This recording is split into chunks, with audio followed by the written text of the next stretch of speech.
Hello everyone, welcome to my channel. In this video we are going to learn about the unguided medium in the transmission medium of the computer networks. So the unguided medium transports the electromagnetic waves without using any physical conductor as in the wired media or guided media. So this type of communication is also called as wireless communications. Signals are normally broadcasted through free space, that is through the air, and thus these are available to anyone who has a device capable of receiving them. Okay, so this figure shows the electromagnetic spectrum ranging from 3 kHz to 900 terahertz. So unguided signals can travel from the source to destination in many ways, that is in the ground propagation, sky propagation and line of sight propagation. Okay, so the electromagnetic spectrum here is divided from 3 kHz to 300 GHz for radio and microwaves, and 300 GHz to 400 terahertz for infrared waves, and for 400 terahertz to 900 terahertz for light waves. So we will see what are the different types of propagations here. The first one is the ground propagation. So this kind of propagation is basically used for low frequency signals. Okay, so here the signals will travel hugging the earth. Okay, so when we are transmitting the low frequency signals, then this type of propagation is used, and the frequency is below 2 MHz. Suppose if you want to send the signals with higher frequency than the if you want to send the higher frequency signals, then we can use the sky propagation. Okay, so if you want to transmit the high frequency signals and the signals must travel a long distance, then you can use the sky propagation. So here the antenna will propagate the signal, and after reaching the signal to the ionosphere, then it will reflect back to the earth and it will be received by another signal, and the transmission will be done here. Okay, so next one is the line of sight propagation. So it is a very high frequency signal are transmitted in the straight lines directly from one antenna to another antenna. So in this type of propagation, the two antennas must be faced to each other, such that the transmission can take place between the two antennas. So first one is the radio transmission. So it is easier to generate large wavelength using the radio transmission.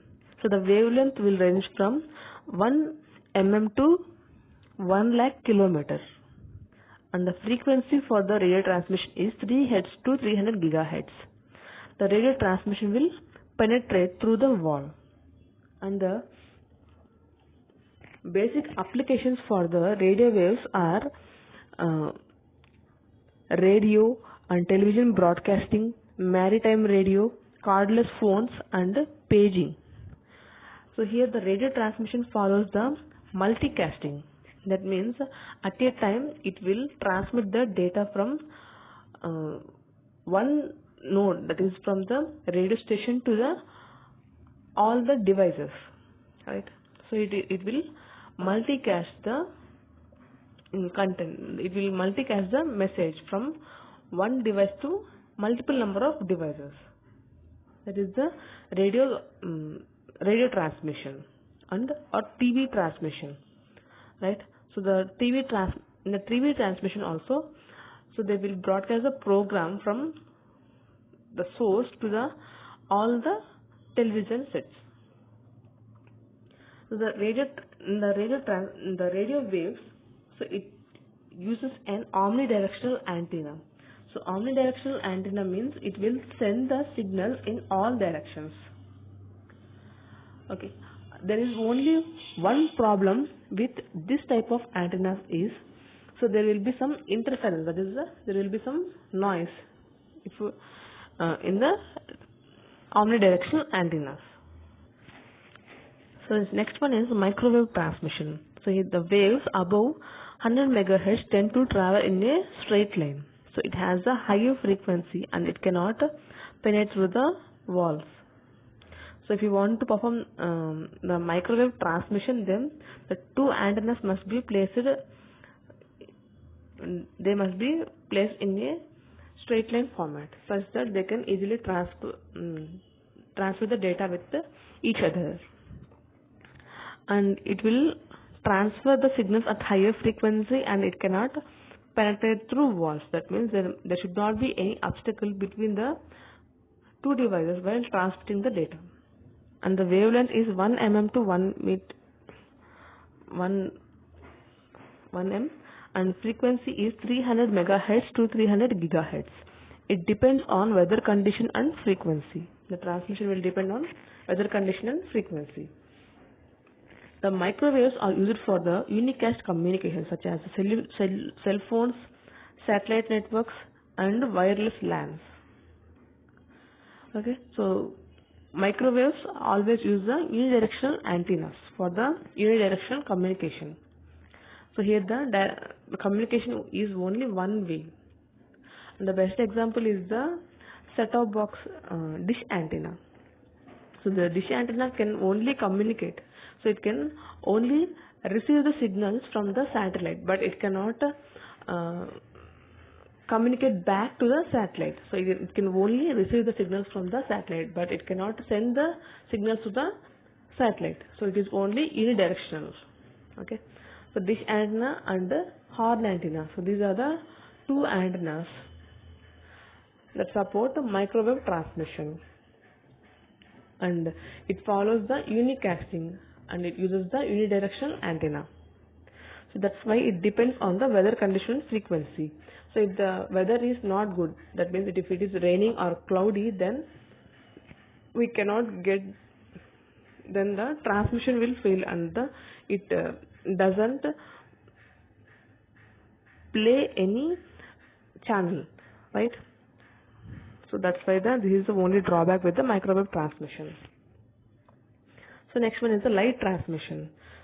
So the highermost electromagnetic spectrum used for data transmission, light or optical signaling is using the laser.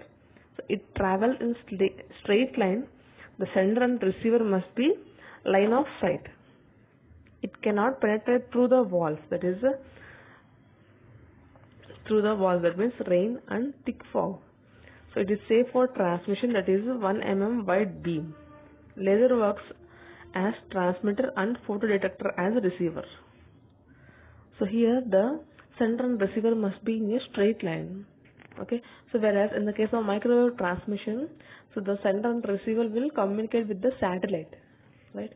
But communicate with the satellite and then they will receive the signals, right?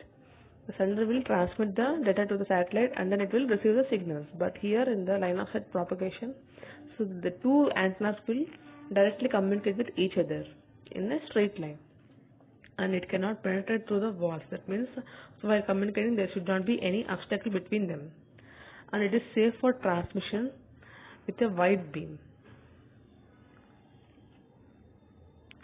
And the light transmission prevents the interference. So that is the only. So another one I have forgotten here, that is the IR waves. It is infrared waves. So infrared waves, so which range from 300 gigahertz frequency to 400 terahertz frequency, and it can be used for the short range communications. So we can use these IR waves with the high frequencies, and these waves also cannot penetrate through the walls. So one of the main advantage here is it prevents the interference between the one system and another, and it is basically used for the short range communication. For example, let's say the TV and remote. So the communication between the TV and remote will be IR waves. Suppose if you So if you place any obstacle between the remote and TV, then so you cannot change the channel or you cannot operate the TV. So that is the best example of all the IR waves, and so it will work only for the short range communication. Suppose if you are operating the TV and if you go outside the room and operate the TV also, the TV won't work even though there is no obstacle.